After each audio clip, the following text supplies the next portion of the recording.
The future is new. Everything from here on out is new. It doesn't have to be a repeat of everything that was before. And if you're anything like me, you might be guilty of being too hard on yourself. When you're thinking about something like planning for, the next year or 6 months or whatever, being kind to yourself is really valuable. Taking a moment and basically not being a place of self-criticism, not being in a place of self-judgment, not letting the little voice, maybe it's a big voice, but that voice in your head that's always telling you you're not good enough, whatever, you've screwed up. I'm not saying everybody is like this, but I've been like this. Don't let that person be the one dictating what's being written down.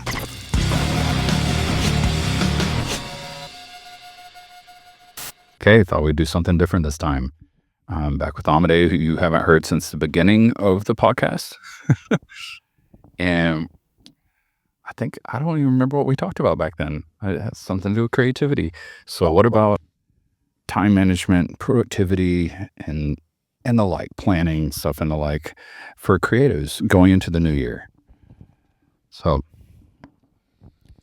I didn't plan much. We usually just have conversations on the podcast. I think that's really the right way for us to go anyway. We end up talking about this stuff anyway. How do you plan a new year, or do you?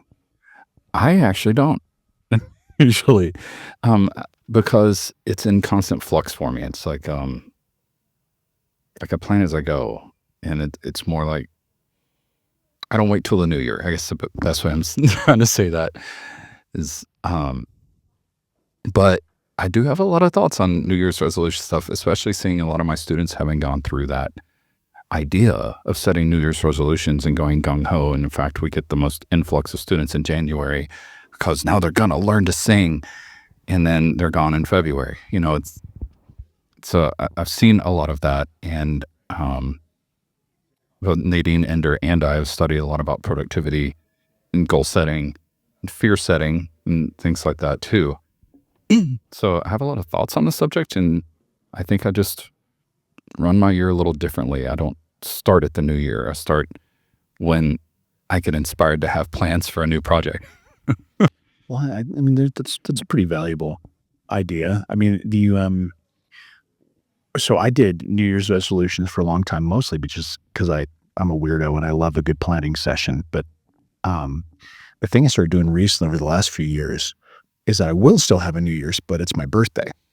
And so I decided to make that my, because it's arbitrary anyway. So it's like, what's this random day in the middle of the, just decide as New Year's Day. Now, like, actually my New Year's is my birthday. Okay. So what's the next year of my life going to look like? Right. And I've done it, and, I have failed just like so many people. Although one funny thing I noticed was going back and looking at a New Year's resolution thing that I had done a few years ago.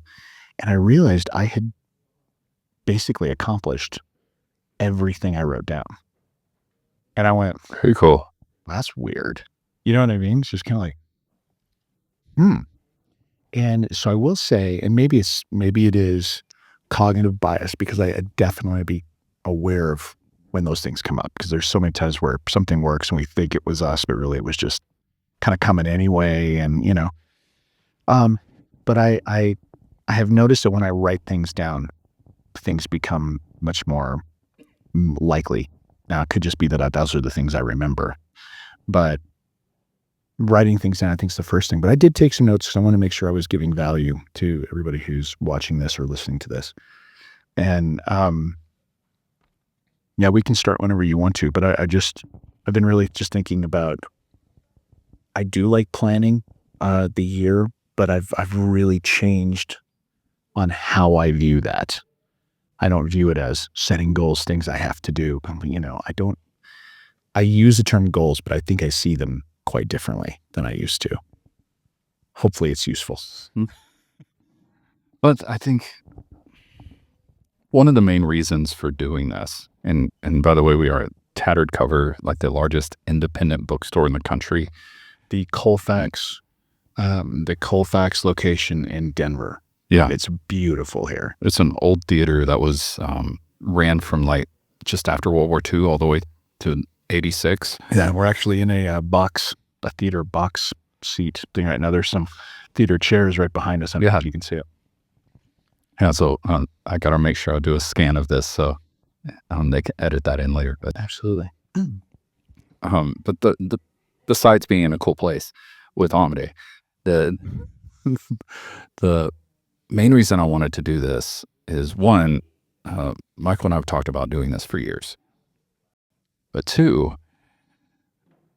with it coming up and seeing a lot of my students going through a lull right now, a lot of my friends going through a lull right now, and thinking, oh, the new year's going to be better, and me thinking back on, well, didn't you say that last year and the year before and the year before, and going, seeing them go into the new year gung ho, and then it's more of the same thing, and they can't get off the ground the way they thought. Well, I'll just make this resolution. I'm going to do it this way now, and it just didn't happen. So coming up to the new year again,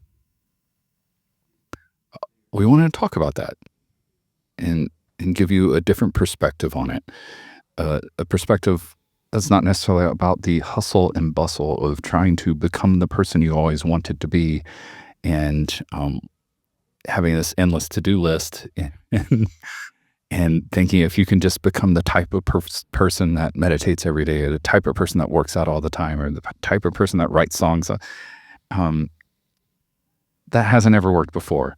What are the alternatives? And I think you and I have a lot to say about that for sure, in our experience in not just building up businesses of our own and running you pretty much run the Flying W Wranglers, right? No, that's my job. Yeah. Yeah, that's what I do. Yeah. So the top Western band in the world. And I mean, there's a few good ones out there, but we're consistently ranked in the top 5. okay, top award winning.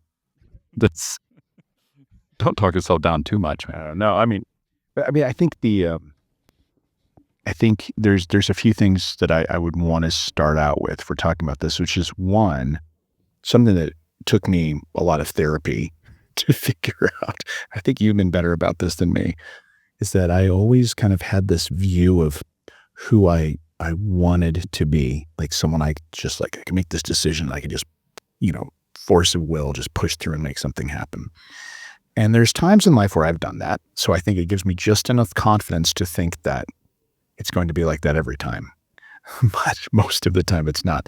So one of the things that my therapist finally mentioned to me, he's like, hey, when you have something you have to do and get work done, do you do it way in advance or do you wait until the last minute? And I go, well, I think about it a lot, and then I put it down at the last minute. He goes, you realize that's a viable way to work, right? That it's still getting done.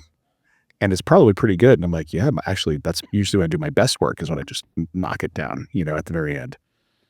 And he goes, well, instead of thinking of it as procrastinating, what if you viewed it as mixing paint? Like you're spending all the time kind of mixing paint and getting the ideas together, and then you lay it down. And I mean, sure, that's a perspective switch. It's language. But the point being is that you might go about things differently than you think you should, based on, especially if you read productivity stuff or you get into it, you might go, well, I don't quite operate like these people. I want to, but it just doesn't quite happen. However you do it is actually okay. It doesn't, you don't have to fit any model. What is that book called that shows the different famous people throughout history and their whole daily routine? Daily Rituals. Daily Rituals. Yep. It's a great book. And how all these really famous, mostly really successful people all did it differently, entirely differently. It reminds me of doing Vocal Athlete Intensive up in Seattle and having a room full of 20 people doing warm-ups with them. And the first day we asked them, what is your normal warm-up routine? And about half the room got up to talk about theirs. Every single one of them totally different, equally as effective. Yeah.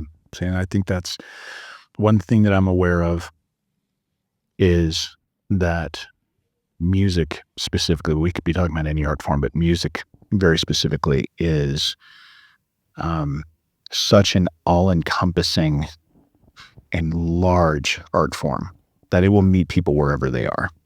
And there are so many different ways of doing it, and there's so many good people out there that having any particular dogma that transcends just being like basic methods. I think methods are important, but it's kind of silly actually, because there's so many different ways to do this. There's I'm all about systems. I love finding a system and going for it, just kind of plug and play.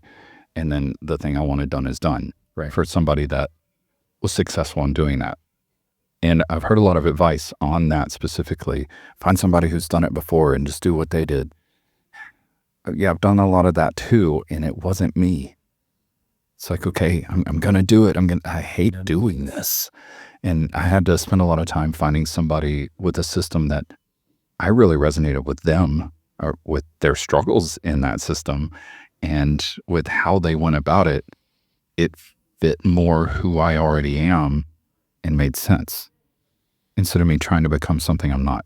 I think that's a valuable lesson. And it's so really, I think the jumping into that is saying like you are the CEO of your own life, right? So anybody that you're following, anybody you might like their advice, whatever, they are a consultant to you. You do not become a devotee of them.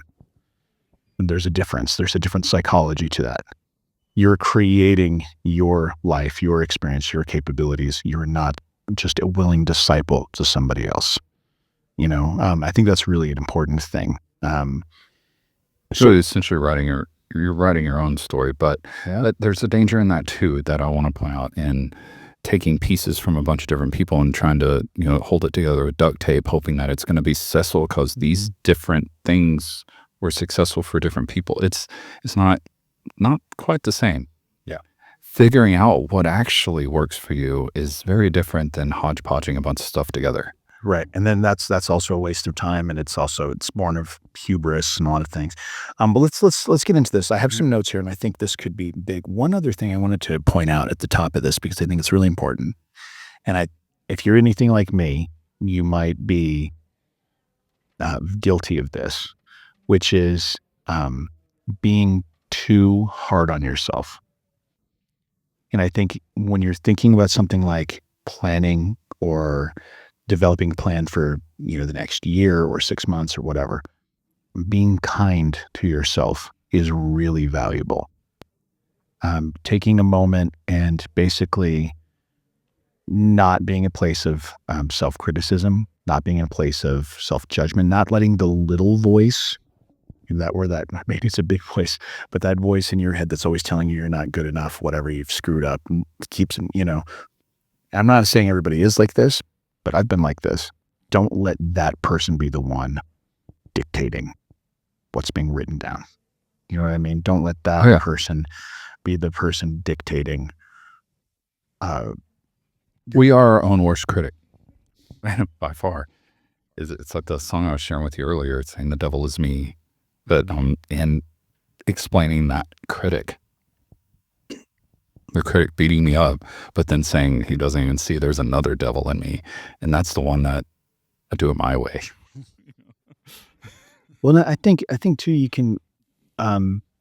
There's a strategy that I remember learning, and I'm trying to remember the name of the process. I'm sorry if I remember. Maybe put it show notes or something. Okay. It's a psychological process where basically there's like 4 quadrants of where you might be. So if you're ever feeling really unsafe, or you're feeling smaller, like you're being kind of victimized, they call it the unsafe child.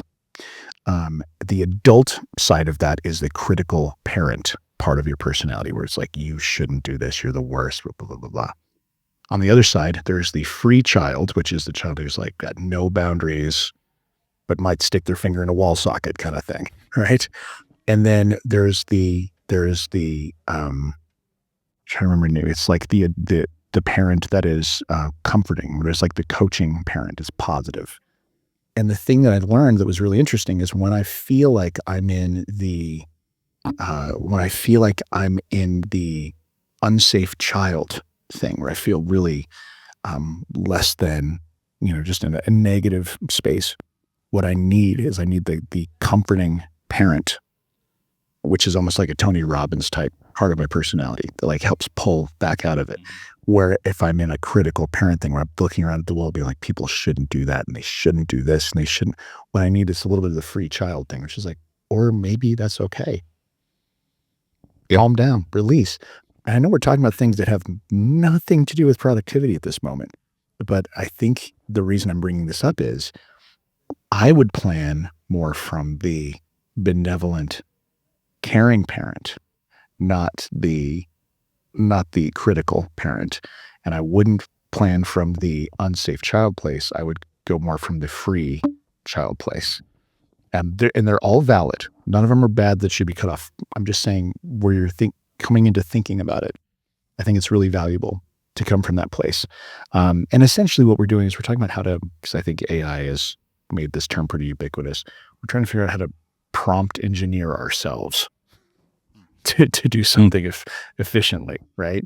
So so that's kind of where I start. Do you have anything to say about that before I move on? I don't. It would send us on a totally different rabbit trail. I'm aware that we could do this. That's one thing that the years have taught us is that we could be here 5 hours later and not talking about anything we wanted to talk about. Okay, so the thing that I would also say I suggest is reflecting on the past year, potentially even 2 years, and look at one, what you've been experiencing, what big events happened, where you are now versus where you were then. What kind of trends you see? What plans did you make? What resolutions did you maybe make before? And what happened to them? And be honest with yourself, not judgmental, Just observation. just observation. Almost remove yourself from it. You're somebody coaching this other person, okay? And just try to be really, really clear on it. And this actually shows us what the real story is, because sometimes the actual story gets kind of lost in the muck, right, of what we think it should be. But when we can be really honest about why we haven't achieved things, that is when we can really make some positive movement forward. You can start to get an actual idea of like, oh, I keep not doing this thing because of this, or I exhibit this behavioral trait over and over again. I want to do this thing, but I don't execute on it. Okay, why don't I? And like I said, not to judge yourself, say why not, because you're looking at, now you can look at methods to actually maybe break through those things. Any thoughts on those? Yeah. So I haven't looked over your notes. That's okay. So I don't want to skip ahead too much. If I say something that leads us that direction, we'll come back around. So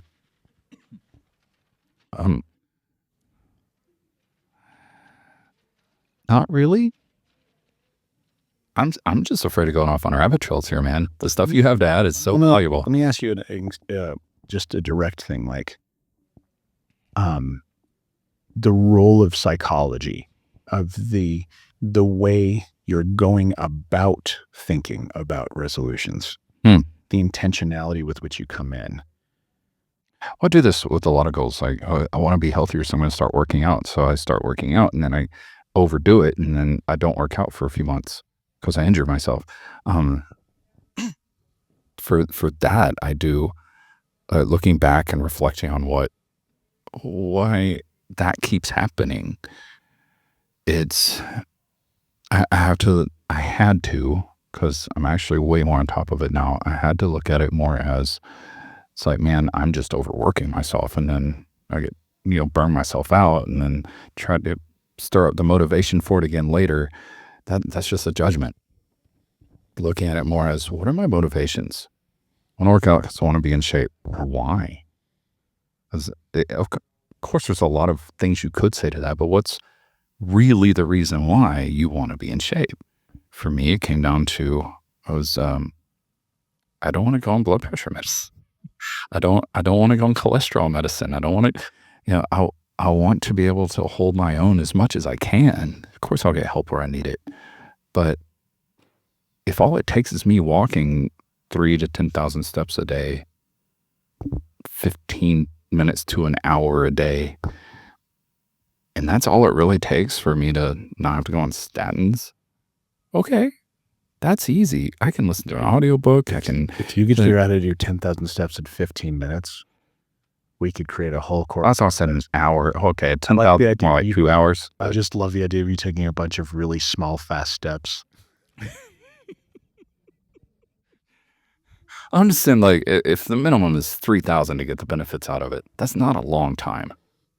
If you're going, what, it takes an hour to get 5,000-6,000 steps in for me in my gait. That's And really, they found that after 7,800 steps, the benefits plateau anyway. But yeah, I've seen the actual studies on it. it's weird that we actually know this though, which means we're This is just one example though. So I had to approach it from knowing my actual motivations. When I said I wanted to get in shape, that's not enough to actually keep me motivated to get in shape just because I had the thought of, hey, this would be good. I had to actually examine it and say, why is it good? What's going on inside of me that makes me think that's good? Because to me, now I can have a reason to do it. Not just because it's good for you, but because I have a personalized reason that I want to do this. I want to choose to do this. So I have the motivation to do it. I think that goes with almost everything. Writing songs, writing music, heck, we've been through the ringer and back with trying to figure out why haven't we actually completed the things with the Silent Still in the past few years. Same idea. And I'm bringing that up now. Welcome to Look the Silent Still Up and what we have done there. It's cool stuff. We're proud of it. But being able to look at it not as, hey, I got to push through and make this happen, to why hasn't it? For real? What is the thoughts and motivations and feelings and energy behind it? And how do I go about it differently? And we have tried a bunch of different things. So I think this speaking to this, like, we made a resolution, we're going to do it this way, and then it didn't work. And we changed it and did it again. It didn't work until it's finally to the point of, how about we just build what we want to? And then if we come back around to these projects, we're going to do that too. So, and being okay with that. I wrote 20 songs in the last month. Once I had that in my head, it's like, I just build up and do it because it's fun and it energizes me. And I've been using it like therapy in songwriting, and wrote a lot of cool songs that I'm probably going to be releasing over the next year, which I haven't decided yet on that either. And that's okay. That's okay. I'm going to do it as I feel like, okay, this needs to go out into the world. And of course I'm going to come up with a plan. But I feel like even that, I'm approaching it differently than before. And then I'm thinking, what's the next thing? Versus, where do I want to be in a year? Okay, I could plan out a year and then plan the next 3 months and then plan the next week. I can. But I know if I do that, in 3 months, I'm not going to be on the same trajectory as I thought I would be for the whole year. Not quite. There's a lot of adjustments. So even in that, I'm approaching it as, I have a big vision for where I want to be in a year, but it's fuzzy. I have a much more clear vision of where I want to be in 3 months, and a really clear vision of what I'm actually have the energy and excitement for right now over the next week. That's shooting me in that direction, but I'm not like laying out step-by-step plan for the whole year, because I know just from experience, I'm going to get a few months into that and then nothing's going to happen. I think one thing that I want to flag here, and this is the first time I've ever talked about this myself publicly, but so I read that book, Start With Why. I understand the whole thing, and lots of people talk about why. What's your why? Everything. From people who are like legitimately great coaches to, like some horrible corporate HR trainer or whatever. The thing that I've always run into personally is that I never felt like I had a strong enough why by their own standards, right? Because basically it then creates a meritocracy over you getting things done. It's like, is your why just must not be strong enough then? And I'm not saying you're saying that. I'm just saying, like, it's easy to get to that place. And I think even that has to be individualized. And sometimes you can just create art because it's a cool fucking thing to do. Yeah. And that is actually a totally fine why. And sometimes for me too, I create things with no why at all. I'll just do it because that's what happens. Just Yep. what happens. And I think there's something really cool about being able to allow for that spontaneity. That being said, if we're talking about planning and going forward, I think that there's, probably the people who are listening to this, if they've made it this far, um, it's because they're people who are wanting to actually plan something. I feel like I feel like your strategy makes a lot of sense. I also think that there's something where someone has a larger project. Hey, I've got an album I want to put out later this year. So I want to make a conscious change on how I've been acting. So Oh, I do that too. yeah, So obviously. don't let me let me deceive y'all. There are projects I need to grind on because I want to do that thing, and so I schedule out my week and put that into the week and make it happen. I set aside time for it, and that is another thing there too, is thinking I don't have the time. Well, if you make time for it, you're gonna have the time. You have a lot more time than you think. It's more about the energy, and that's where I had to get into, is managing my energy more than my time and tasks.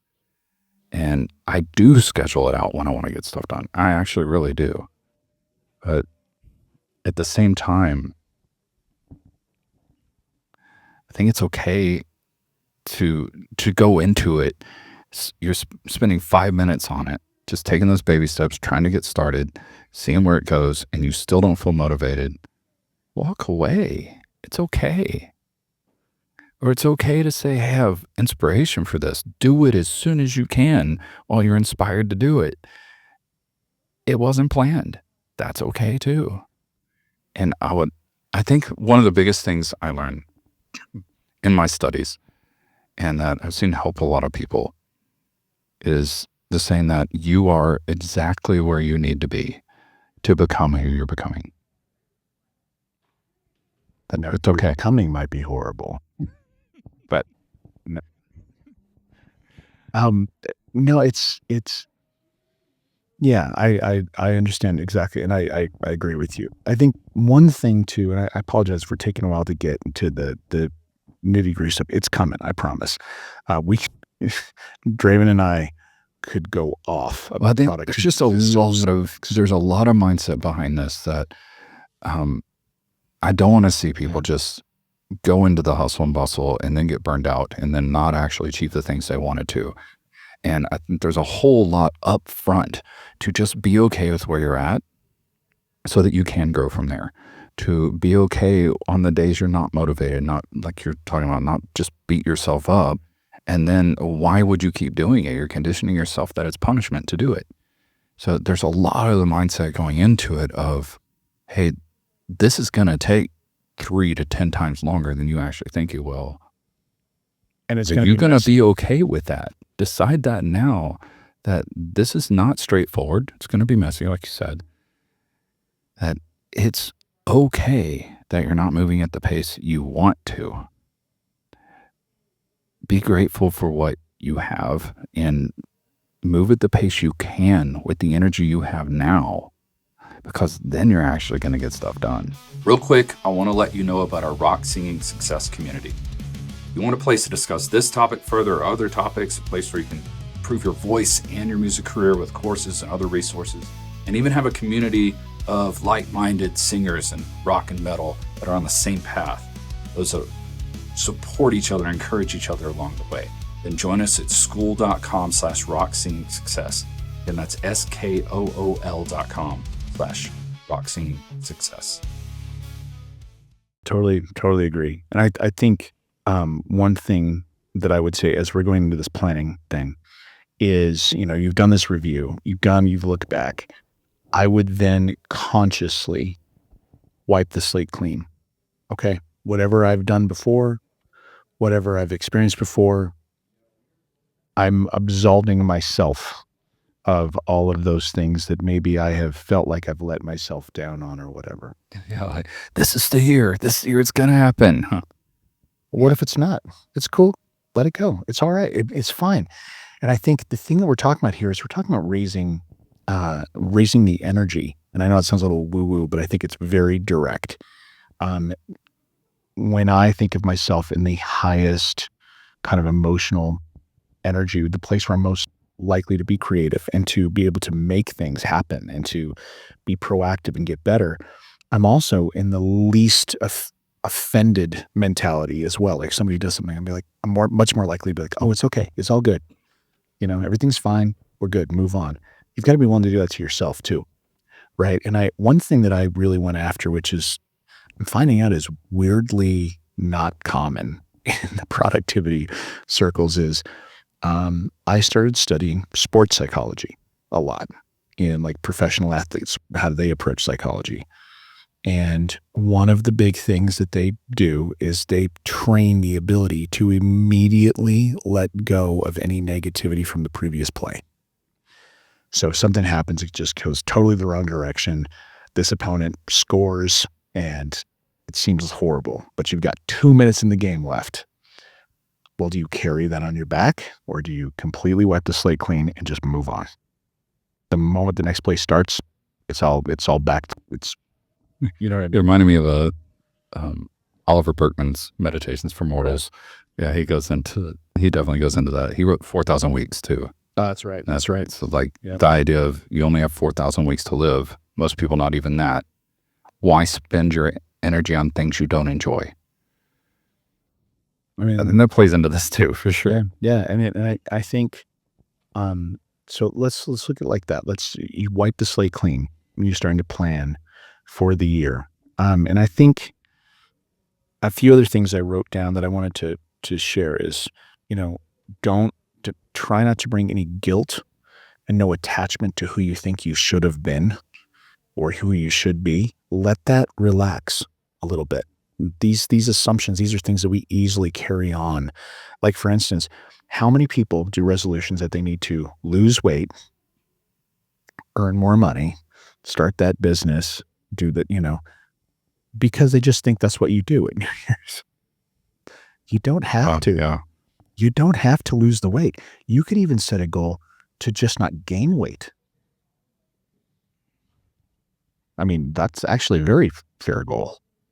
Just not gain extra weight this year. I want to weigh the same I do right now as I do next year at this time. Or even more ambiguous, eat less sugar. Yeah. And that's it. Yeah.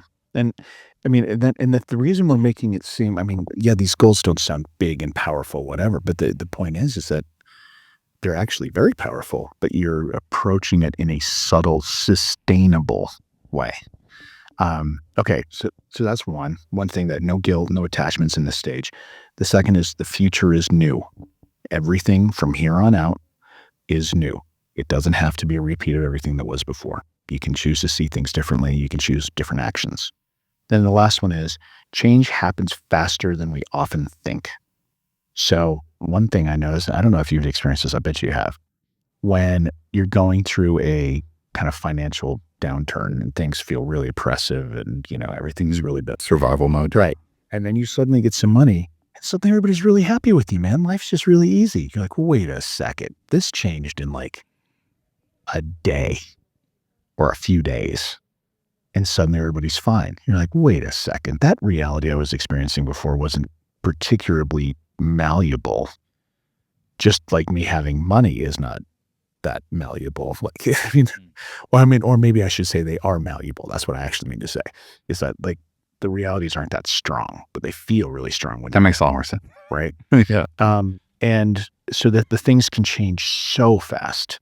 Honestly, I've seen people, I've done it myself, where, you're trying to like lose weight or whatever. And then for some reason you just decide. And then suddenly a month and a half later, you weigh 30 pounds less than you did.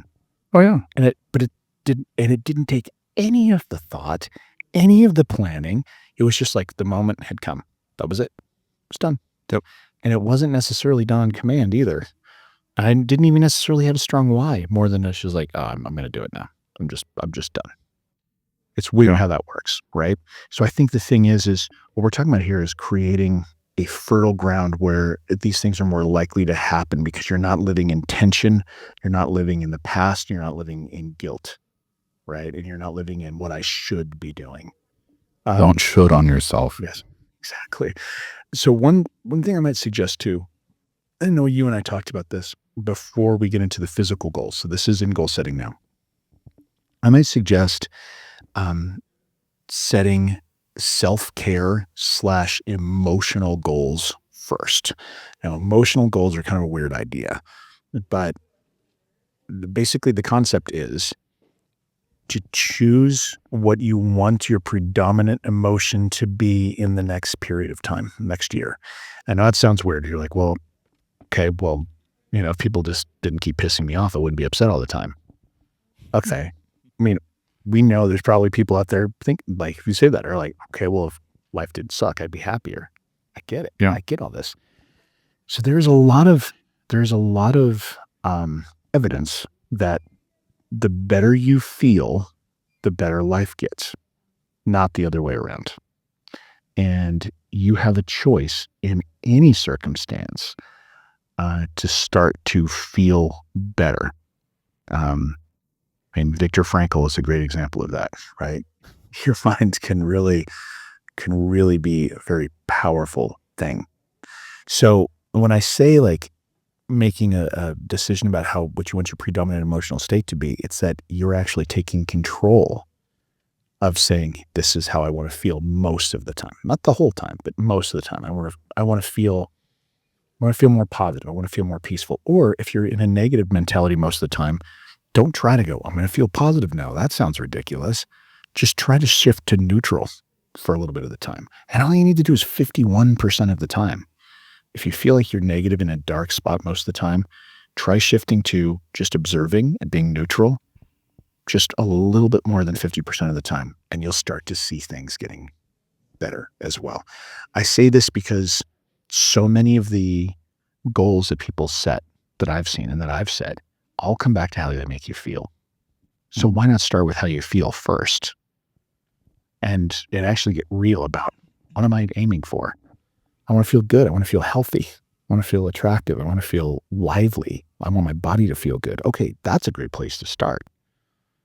Because that also starts to dictate what you're choosing to do. Exactly. Who you're choosing to be with, what intake you have. Right.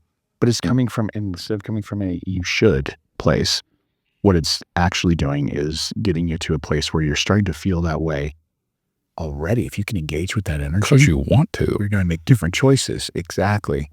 So that's a big thing. And I also think that taking full responsibility for our emotional state is really powerful. It's something where it's actually where the real game of life is played. When you start realizing that most of life is a feeling. Everything we do is about eliciting a feeling or receiving feelings. And when you really think about it, it's true. Like, Well, that's also talking about, are you reacting or are you choosing? right. And the only difference is reacting is you're feeling emotions that you have trained as being appropriate emotions to what you're experiencing, versus you're choosing the emotions first and then you're following the dictations of how you feel at that point. I will say this, the emotions that we predominantly have now are a lot of times practiced emotions. So like, for instance, I know somebody, very sweet person, but they're in a very stressful position. And every time that stress kind of hits them, the way they take it is they get really down on themselves, really guilty, and feel really sad, kind of become victimized. Whereas me standing next to them could confront the exact same situation and just be like, whatever. Like, and literally just understand that it has nothing to do with me and I can reverse it and handle it this other way. I know you see me go through that time and time again. Like, what am I doing wrong? What did I do wrong? With especially going through different band members and stuff, where it's like, is there a reason this isn't happening the way we envisioned it? Is there a reason it's always a struggle? But looking at myself, and there's nothing wrong with looking at yourself, say, could I be the problem? but it's when it affects you emotionally to say, man, I'm doing really terribly. Now I'm making judgments and coming down on myself and starting to feel worse. And then things just keep going worse because I know exactly what you're talking about. When we have so many thoughts too, right? When we have, I mean, how many hundreds of thousands of thoughts they estimate we have every day. I think the thing that's so great about paying attention to our emotions is our emotions are the thing that are telling us what the predominant mode of our thoughts are. So if you're feeling negative, you're feeling dark, well, that's telling you, okay, the basic energy of my thoughts is dark. Yeah. That's why Brent and Mix refers to it as an emotional guidance system. Because you're feeling, oh, I'm feeling really dark. I'm feeling bad right now. Okay. And I've run into this even recently where I'm like, all right, I got to flip my head back around. I got to go find something that's going to make me feel good. And it doesn't have to be logical. You can just go out and move, listen to some ridiculous comedy and start laughing, be around people that make you laugh. And suddenly like, whew, now you see answers where you Or just take a saw walk. this before. Like if you're trying to do something, getting frustrated with it, take a walk. It gives your brain the movement it's wanting. It gives you a break from that negative emotion. It helps you at least get back to neutral. And I'll say this too. I think as you're talking about going for a walk and stuff, this is big. And you talked about systems earlier. We're still talking about emotions right now, but I think that having systems, daily things you can do to help set your mood where you kind of want it to be, which sounds really weird, but it could be as easy as doing a thing like the 5-minute journal in the morning, which is something I've started using. Morning pages from Julia Cameron's Artist Way. That's really big. Exercise, meditation. I'd even noticed that if I'm eating certain types of food, my emotional regulation is way better.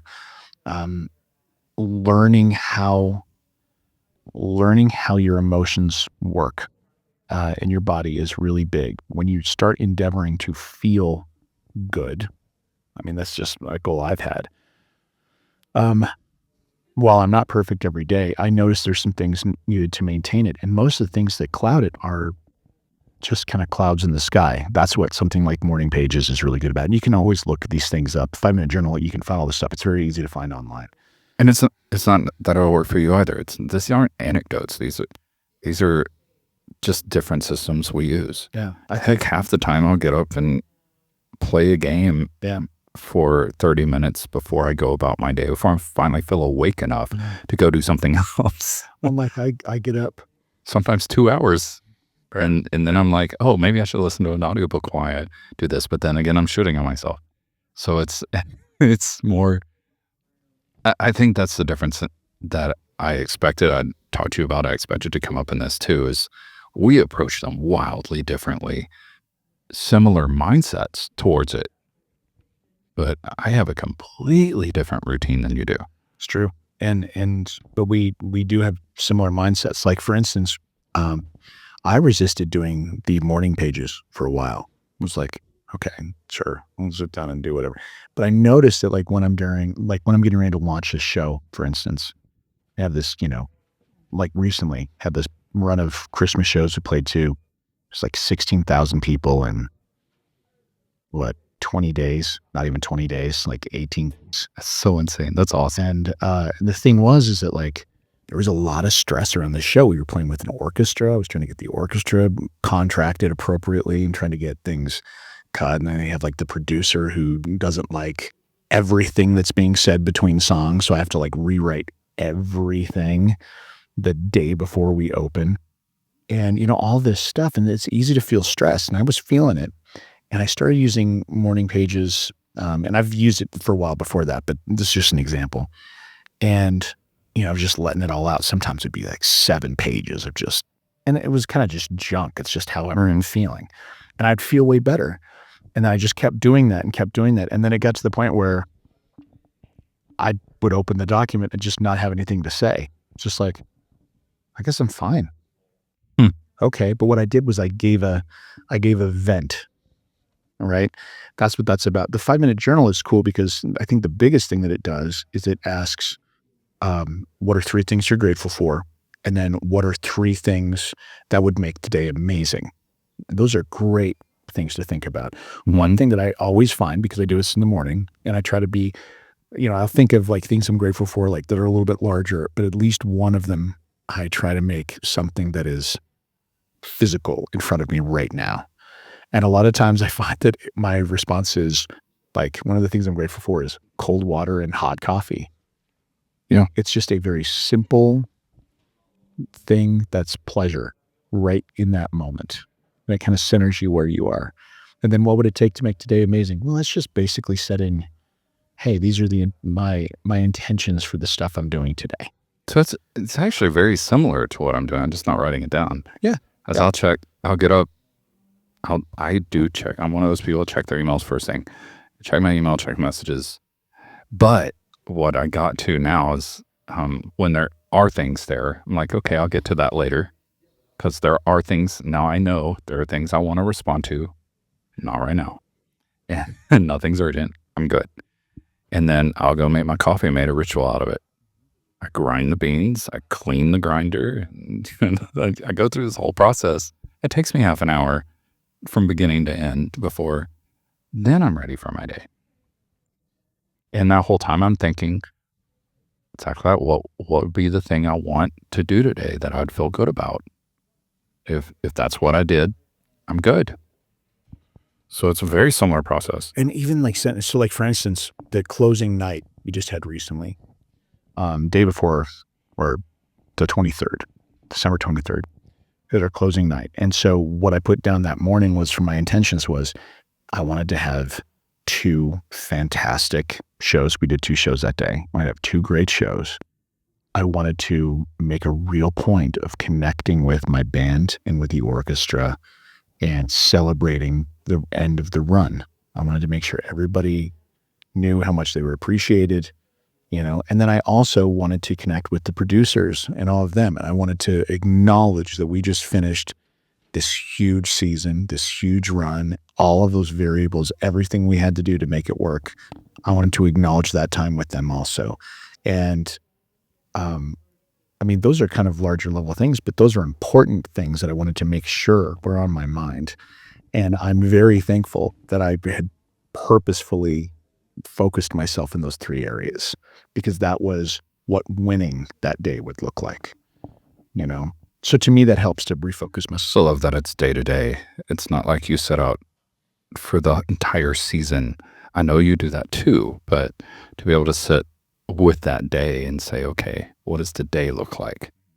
That's huge. It's been really helpful for me, but I would say like those are part of my systems that help me work. I don't do the night thing normally because I'm too damn tired and I don't even remember to do it. I tried it for a couple months. I'm not good at the whole night writing thing. I'm good at I would say, even though I tried that for a couple of months, it didn't really go for me. That just the concept of putting aside time to think about what am I grateful for. It's huge. That has been huge. Gratitude. And I will say this too, like fear and gratitude really struggle to be in the same place. If you feel afraid, filling yourself with gratitude is really a way to start to reverse the emotion, right? And I think when you're in survival mode, and maybe someone watching this is, but when you're in survival mode, when you're experiencing all of that, it pays to focus on gratitude at least a little bit every day. And I'm not saying that from some like holier than thou, like you should focus on gratitude. I mean, from like a very real world place, from like someone who knows, who has been in really dark places. But I remember someone telling me like, find the closest thing you can to be grateful for. And I was like, okay, well, I'm like, what? Like, okay, you're in your car, your steering wheel. Be grateful for your steering wheel. You know what I mean? And start finding all the reasons why it's great. And it's just like, just start. If you notice, that's all psychology, man. All we're talking about right now is psychology. We're not even getting to the rest of it yet. It's coming, but. Oh, it reminds me of Ho'oponopono. Yes. Well, my brain is going blank, man. I know you know this. Could you describe Ho'oponopono? Yeah. So, okay. Ho'oponopono, this is the bastardized version, of course, because I'm a white guy in Denver, Colorado. I'm not a native Hawaiian. It's a long tradition from my understanding. There has been a pop version of it put out by an author named Joe Vitale, a guy who was in The Secret. And essentially what it is basically using this like forward phrase to yourself to kind of clean your own internal perceptions of things. It's basically saying that everything you're experiencing actually exists inside of you. So like if you're experiencing a lot of difficult people, a lot of difficult circumstances, if you start cleaning that part of yourself, then those circumstances will kind of change. And so the phrase they use is, I love you, I'm sorry, please forgive me, and thank you. And if you think about that, when we're talking about gratitude, thank you, I'm sorry is an interesting one. That's like a pride breaker. A lot of people have a lot of hard time saying I'm sorry. I'm taking responsibility for your role in it. Yeah. I'm taking responsibility. I love you. I'm sorry. Please forgive me. Thank you. There's some real strength to that. And I noticed just repeating it over and over. When in the times I've been in where I was angry at someone, frustrated with the situation, and I sat down and like, I'm not grateful. I don't know what to be grateful for, because I was in a negative space. Just started saying it. And then my mind started wondering, oh, well, okay, who am I saying that to? Okay, I'm saying it to myself right now. And then a little while later, started thinking about the person I was angry at. Oh, okay. And it felt like I was releasing, I was letting it go. And now, I was saying about one of my first business partners, that it had been months since I'd worked with them. And I was doing that, and I realized I was starting to think about them while I was saying it. And it moved me from a place of seeing that as a very negative thing that I was still kind of angry about, not gotten over, to being like, okay, it was what it was. And that was part of me becoming who I am now. Very different outlook on it. Yeah. Yeah. I think, one thing that, I heard someone's talked about like the goal of life is to have, a bunch of people at your funeral. I disagree with that. I think, I mean, I'll live them all.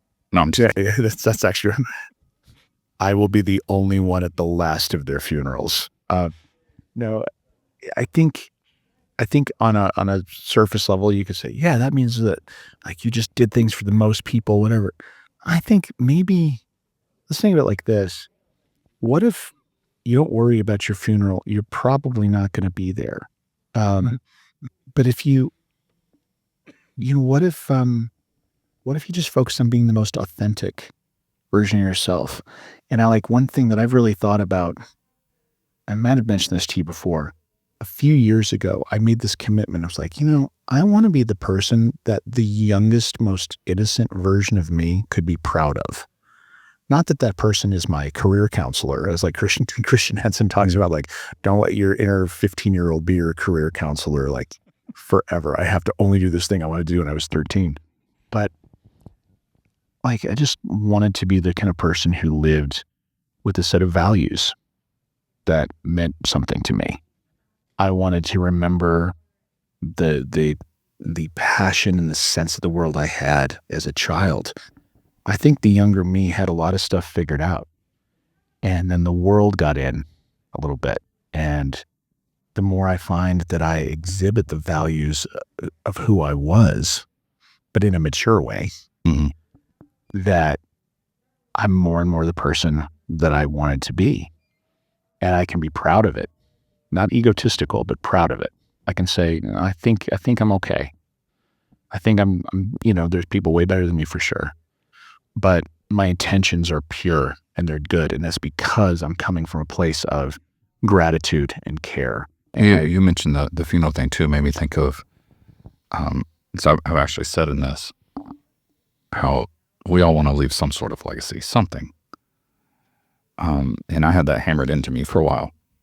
Leave a legacy. What do you want people saying about you at your funeral? And it really came down to what made me feel good about it was looking back and being grateful and saying, there are quite a few people that I was a part of adding that value to their life that completely changed their life for the better just by being me, not by trying to change their life, not by trying to reach the most people. And I'm gonna leave a huge legacy, and I'm gonna reach thousands of people and change all their lives for the better. And it's like, looking back, I've actually done a lot of that already, and being able to be grateful that I was able to have that opportunity and be a part of that, because it's something I've always wanted to be. I don't have to become that person. I am that person. That's really cool. I think one place that I kind of falter sometimes is I'm aware that uh, if I wasn't in this band that I'm in playing, there'd be somebody else. Mhm. They could find somebody else, and they will at some point when I'm not. There will be somebody else, and it'll be fine. I think no matter what I do, I don't think my legacy is really gonna last all that long. And weirdly, becoming okay with that has been really powerful for me. I've always struggled with this sense of impermanence. Impermanence has always been a thing that's been hard for me. I've not liked that. But I think Yeah, I do struggle with that a lot too. really, Oh, yeah. I think a thing that helped though is dropping the importance of legacy too. You still do, Yeah. everything because it's right, because it's an expression of who you are. What happened of just being a good person?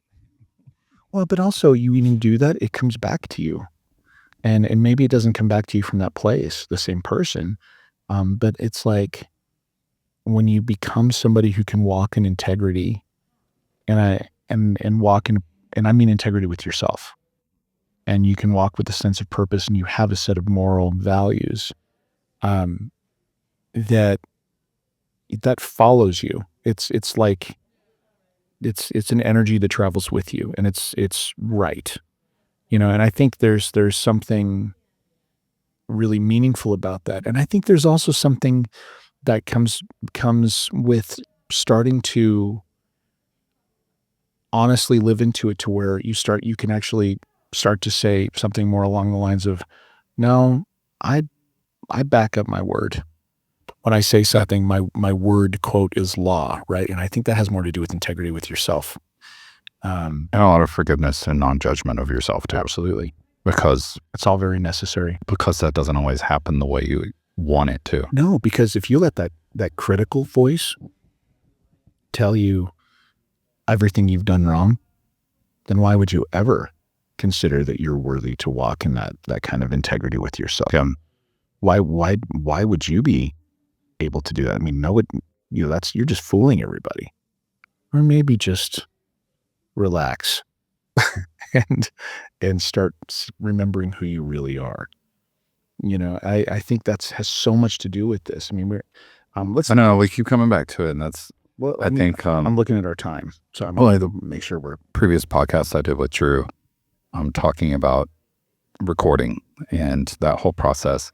We spent the first half of the podcast talking about mics, just talking about microphones, because that's the most important part of the whole thing. sure. I think this is no different. This is the most important part of it, is how the mindset you have going into it, so that you don't burn out, Yeah. so that you don't end up beating yourself up. So, I mean, think about like what an inspiring goal, at least to me, would be if you were just like, hey, I want to find a way to love the people around me more deeply. And I want to find a way to express it to them more clearly. Now that's could be called a vague goal, but it also is a very meaningful goal. And so then, okay. So now if we're going to take that, we're going to try to break it down into things you do. All right. And I would recommend this, by the way, too, is not doing a whole bunch of goals. I would say max 4. max 4.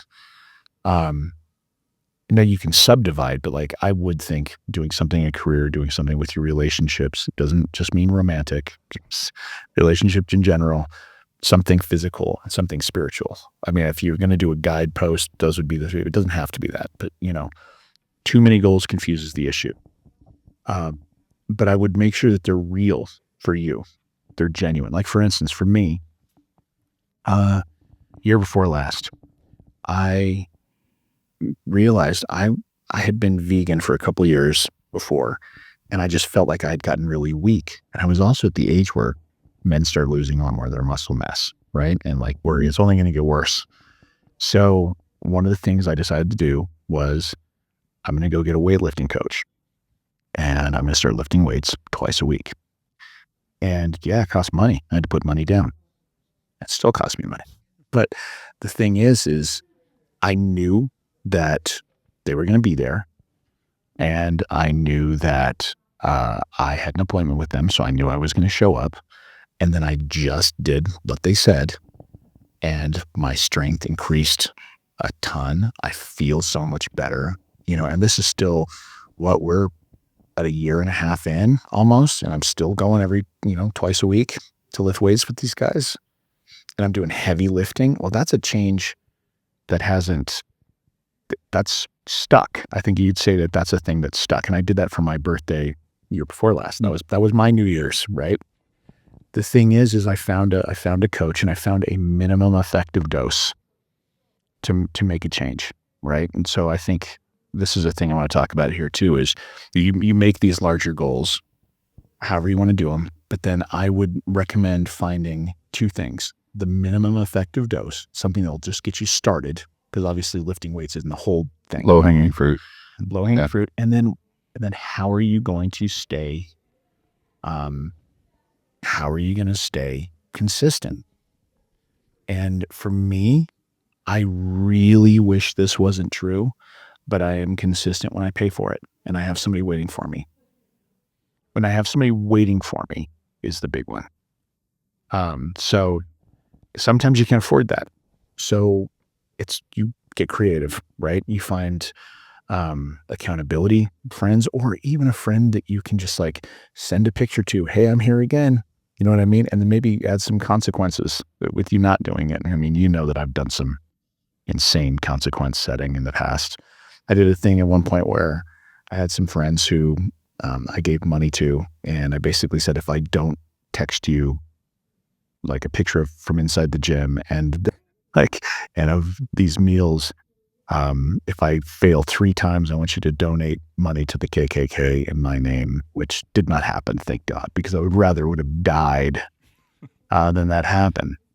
But I think there's something to be said for choosing and then finding ways to stay consistent, but easy. And then there's some sort of adherence, help externally, to me, I find is really valuable. I think what you said about the choosing like few goals was very, very, very important. And you were talking about them more based on roles, like Stephen Covey talks about it with 7 Habits, Highly Effective People. But I also see that for me, it's very easy, especially with ADD, to go nuts with goals. So like, I'm going to do this, and then I'm going to start this, and then I'm going to do this too, and then I'm not going to sleep for 5 weeks because I have all this stuff to do. Yeah, it's pretty much where it ends up at. I had totally done that. But when I say, okay, right now I'm about to launch, working on finishing up before the launch, Rossi Mastery program. And the next leverage for our business, the next step for our business that'll offer value to more people, whatever. That's not the point. The reason behind that is not the point of this. It's that if I decided, okay, I want to write all this music and start releasing it next year too. And, so I have my business. I'm also a husband and a father and a musician. And if I start doing more than just finishing this one project, besides when I don't have the energy for it, I just want to play around with the next idea of writing all this music, getting all that together because it's fun.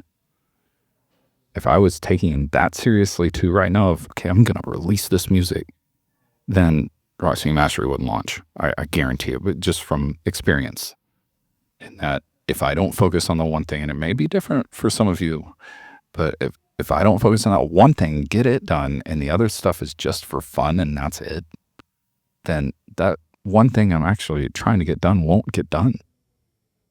So I have to be very careful with my focus around that.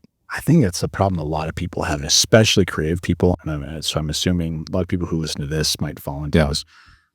There's this really interesting book by Clinton Sparks called How to Win Big in the Music Business or something like that. Pretty short. There's a few good things in there. One of the things that he mentions I think is valuable is he's like, there's times where I'm talking to somebody and they're like, yeah, I'm a rapper and I'm a DJ and I have music coming from these like 3 other like projects that are like named different. And I have a clothing line and I have a sports drink and I have a production company. And he's like, dude, what are you? Does anything ever get done? Well, first of all, I don't know how to categorize you. I don't know who you are. And the thing you got to realize is those tendencies, while they're cool and it sounds great to have all this stuff going on, you feel like things are happening. What that all means is like nothing's going to happen. You got to understand the people who are like, okay, let's just choose the first thing, a rapper, right?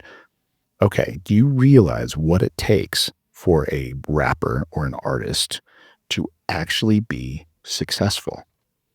It takes all of their attention, all of their time. It's not something that is just like easily flipped aside. Now, of course, you can have things that are for fun, like obviously, I mean, there's that. But I mean, like, one thing I think you and I've realized is everything is harder than we think it's going to be. Yeah. And I don't mean that in a negative sense. I just mean like plan for it. Okay, I'm going to do this. I'm going to focus on this until it's done. Then I will move to the next thing. Yep. And that is completely fair. But just know when you commit to something, commit until it's done. And that's been hard for you and I. Yeah. When I said I wanted Rock Singing Mastery, well, it used to be called something different, and it launched that by the beginning of the year. How long ago was that? How many years ago was that? Yeah. And that's the thing. It's like, it makes us feel inspired to say it'll be out by this time. I get it. And I'm not disparaging it.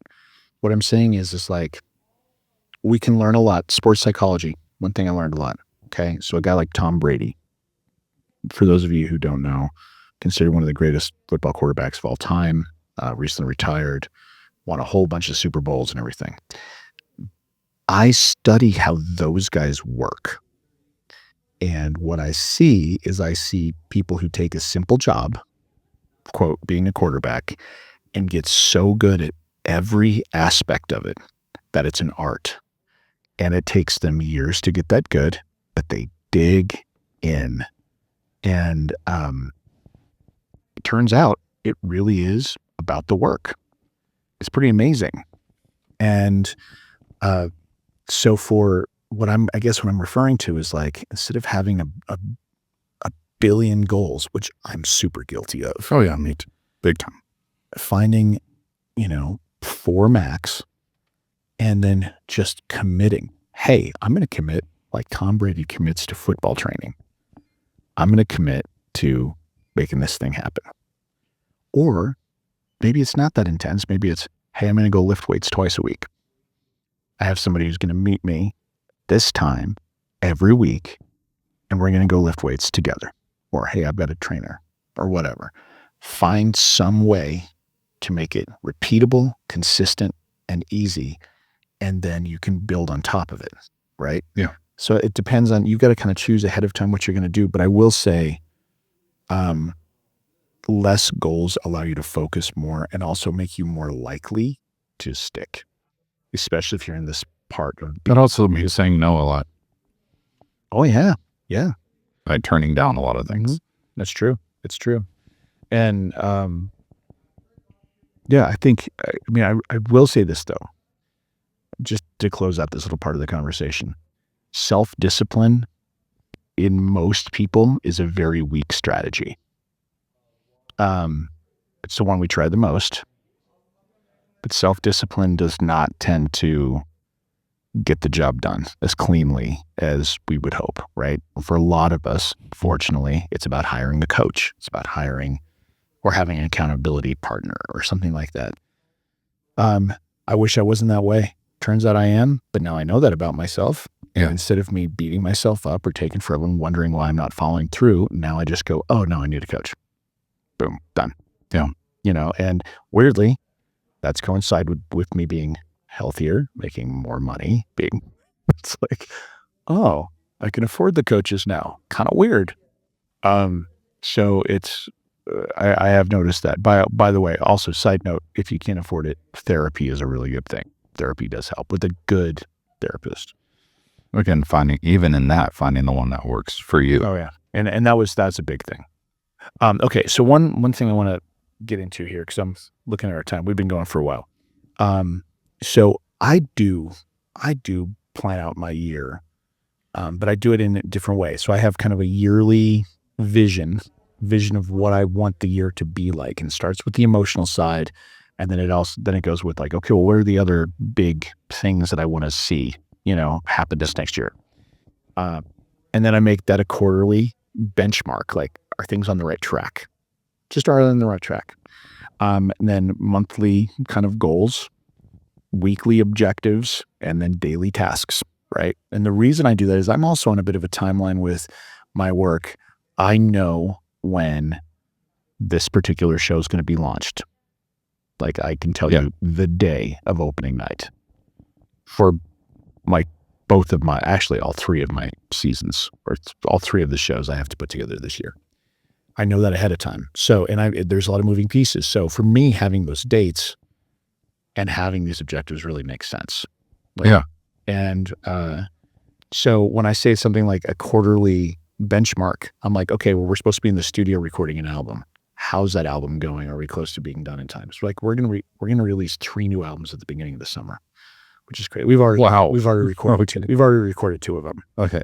And I've already recorded all the scratch tracks for the 3rd. So it's not like some gargantuan task. We've been building it up over the year. But am I going to be on track? The first quarter of the year, I will know essentially if I'm on track to hit my goal of having those 3 by mid-May, right? And then the way I get there is by saying, okay, well, we need to be in the studio in February and in March and April. Those are my goals there. Okay, great. Weekly, what are we getting done to move this project along? Great. What am I doing today to get this project moved along? And because I have very firm deadlines that don't just depend on me, that's another thing. And so that's going back to the accountability, right? Like, I know I'll get this stuff done. More than that too, because saying it's not just depending on you. It's not about your accountability. It's that there are other people working with you that are doing these things. Oh yeah. No, I'm working with a seasoned producer and engineer. I'm working with great musicians. Everybody has a financial stake. Like, there's accountability. But you're right. I'm also working with people. When you're alone, sometimes these things get harder. One thing that I found, and I think you have too, is announcing releases or release dates is a crap strategy for motivating yourself. Can you get the little dopamine? Announcing anything that you plan to do is a crap strategy, because then there's a trigger in your brain that goes off that feels like you already did it just because you talked about it. Yep. You got the dopamine hit. You're good. I would almost suggest, if you can, stop talking about stuff. Talk about it once you're actually releasing it, once you're ready. In fact, I'm going to drop another really valuable nugget, even about the emotional regulation, but like, this goes straight across. This actually might be one of the more valuable pieces of information in this entire podcast. Stop saying and talking about stupid shit. And the reason I say that is there's a lot of studies about the power and effect of negative thoughts on our system. And we don't know, this to quote Trevor Moawad, fantastic sports psychologist, we don't have any data that positive thinking works, but we have a lot of data about negative thinking. And we know that absolutely does work. Like, we can see that negative thinking works negatively. So when you sit there and you're just like complaining, or you sit there and you're talking about, how bad somebody else is, whatever, or you're announcing stuff just to get cheap dopamine hits, whatever, your words have a really strong effect on even your productivity or creativity. Stop saying stupid shit. Pay attention to what you're saying and realize that it has a strong effect on everything you're doing.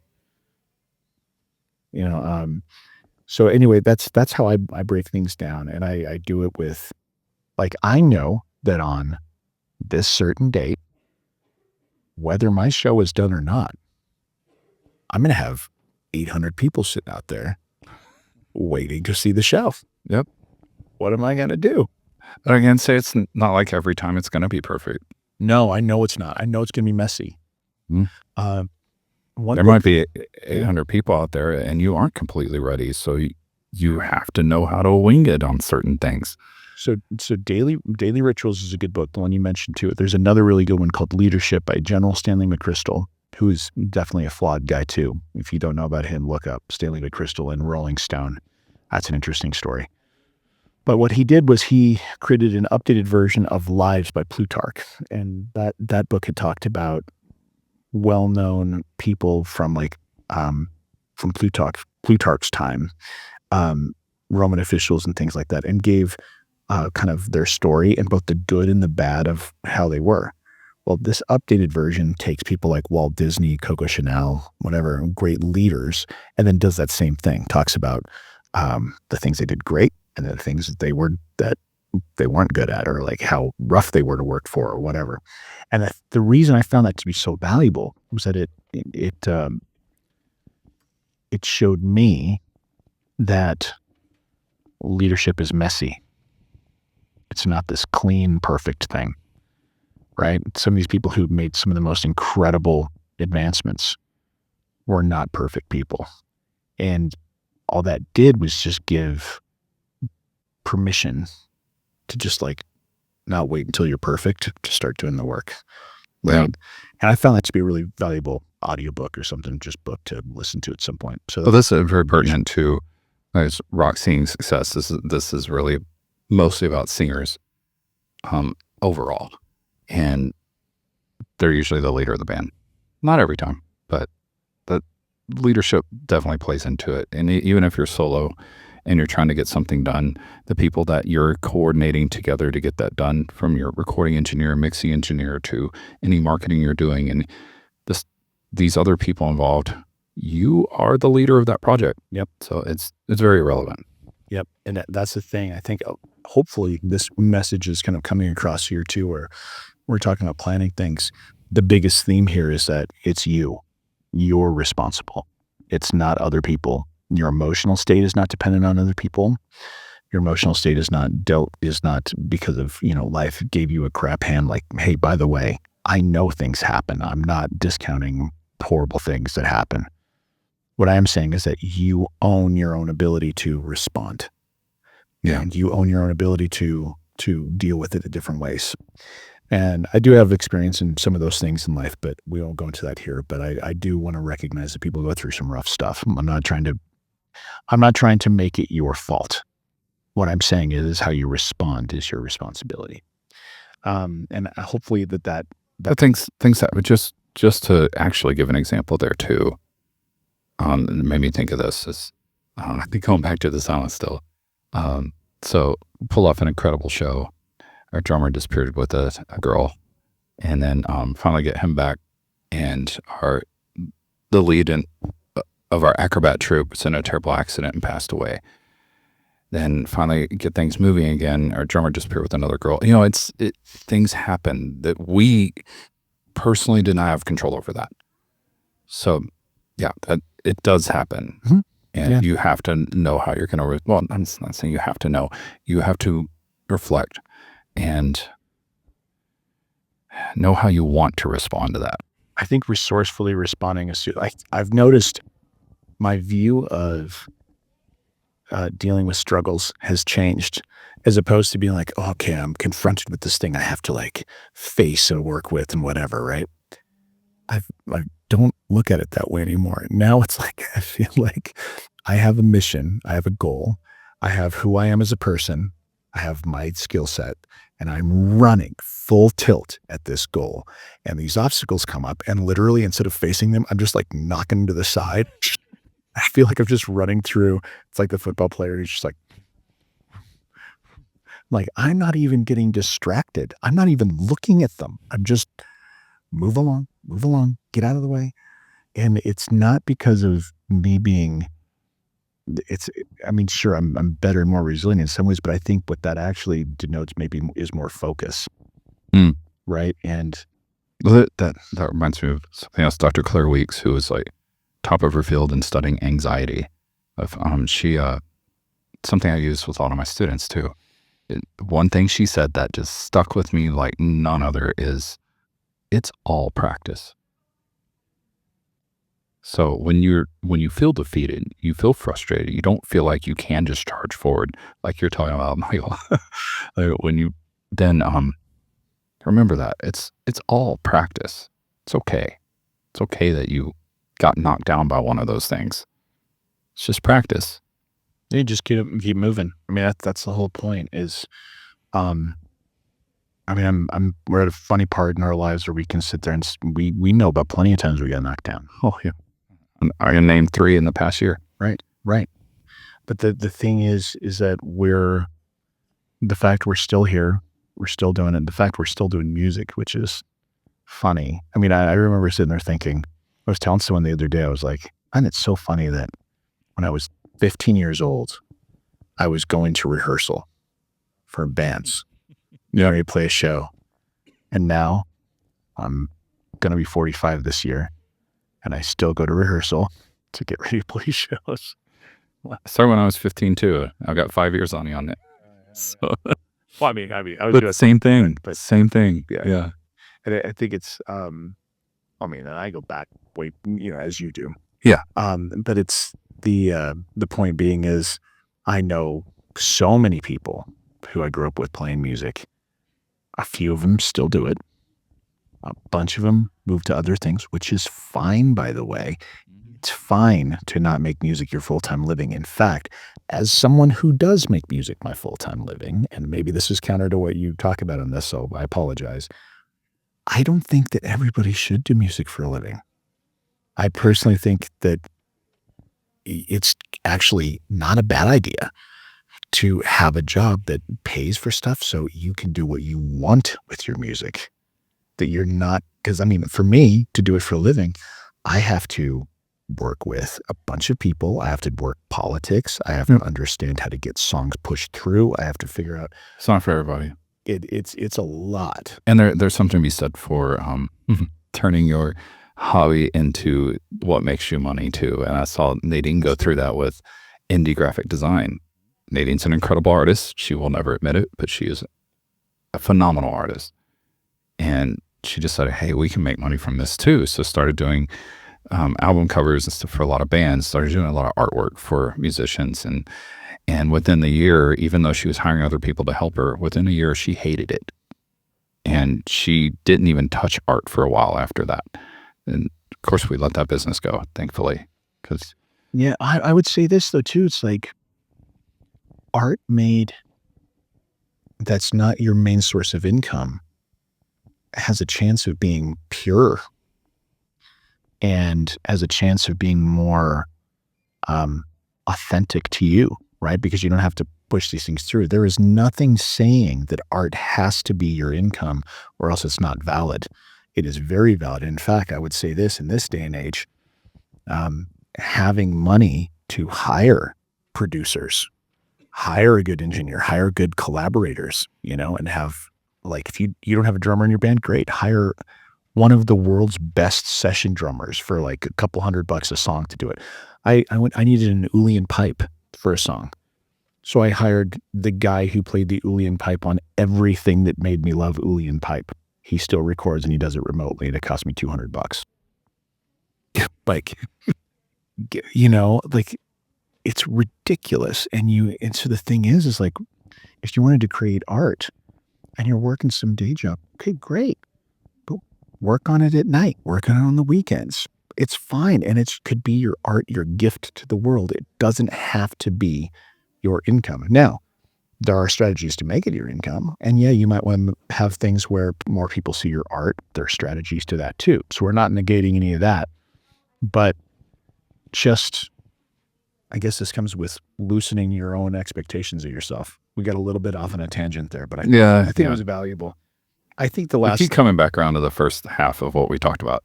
right. Well, and I think that's the main message. I do think one thing that you mentioned earlier, I just want to put another cap on is, and we've talked about it a few times, is developing systems and developing, I would say systems and potentially teams. And every time I say teams, I think of Ocean's 12? Yeah, something like that, where it's like, teams. Might be one. I might be completely forgetting. Anyway, the value is just like finding ways to stay consistent, finding ways to stay accountable, and at least for long enough until it becomes habit for you.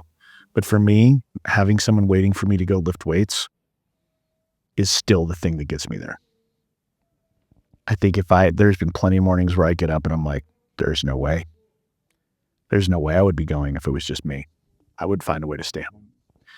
I would stay home and I would stay warm inside when it's snowing outside. And I would find other great things to do. But instead, I'm like, nope. Brad or Nabil or whatever are waiting for me to go lift weights. So I'm going to be there. And I think they are tools that I'm using for my own development. But I will say this, it's only my choice, only my responsibility. And it's cool because it's taking a creator's approach to your own life as opposed to a spectator or an audience member's participation in life. And I think that's what we're talking about here, from the feelings up. So anyway, that's my piece. That's my advice. Did you have more? Anything really important we need to go on? I could go on forever, but I think if you took the stuff we've talked about here, and I would suggest taking notes on it and then reorganizing it in a way that makes sense to you because you're a little bit scattered. But I think if you took it and you at least thought about it, you might find some really valuable things, but you've got to make it your own. I have a firm, no guru stance on anything. Like you just learn from people who know what they're talking about. And Draven is one of those guys who knows what he's talking about. Thank you. And I don't always feel that way.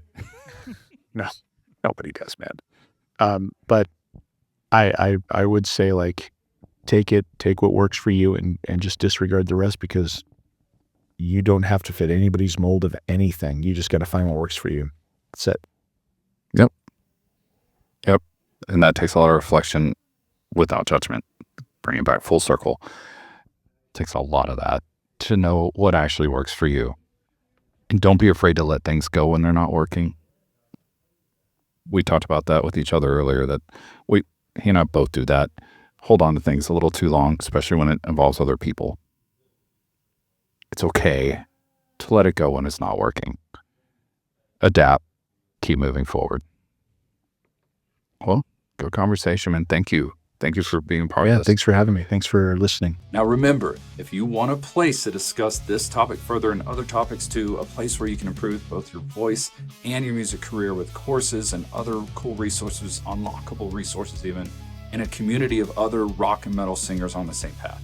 We'll support you, encourage you along the way, just a cool community to be with. Then join us at school.com/rock singing success. Now, over my last 30 years as a professional performing musician, music career coach, and rock singing coach, I've helped hundreds of in-person students and thousands of students in my courses. So I created the Rock Singing Success community to offer you even more help on your journey. Again, that's school.com/rock singing success. That's SKOOL.com/rock singing success. Join us there. Let's continue this discussion. See you there.